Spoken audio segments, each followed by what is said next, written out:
படையெடுப்பு என்பது அது நடக்குமானால் அது மிகப்பெரிய ஒரு இடரை அவர் சந்திக்கணும். யார்? அமெரிக்க அதிபர் ட்ரம்ப். அவர் அதற்கு தயாராக இருக்காரான்னு தெரியல. எண்ணெயுடைய விலையேற்றமே $4 ஒரு கேலனை தொட்டுடுச்சு. 3.85 லிட்டர் வந்து ஒரு கேலன். அங்கே முதல்ல ஒரு $3 அளவில் இருந்துச்சு, 3.50 அந்த அளவில் இருந்துச்சு. இப்போ வந்து $4 வந்துருச்சு. அதனால் அதையே அவரால் சமாளிக்க முடியல, திணறார்.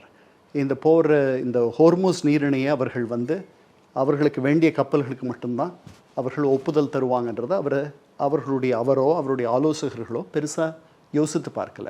1/5 எண்ணெய் அது வழியாக போனாலும் கூட அது ஒரு மிகப்பெரிய சிக்கலை ஆசிய நாடுகள் பலவற்றிற்கு ஏற்படுத்திருச்சு. 81% எண்ணெய் அது வழியாக தான் பாகிஸ்தானுக்கு போகுது, ஜப்பானுக்கு. ஐரோப்பியர்கள் இந்த ரஷ்யர்கள் யுக்ரைன் போரை தொடங்கிய பிறகு அவர்கள் வளைகுடா நாடுகளிலிருந்து அதிகமாக எண்ணெய் வாங்க ஆரம்பித்தார்கள். அவர்களுக்கு வரக்கூடிய அந்த எண்ணெயும் தட்டுப்பாடு வந்துருச்சு. அதனால் ஈரானியர்களுடைய கை ஓங்கியிருக்கு.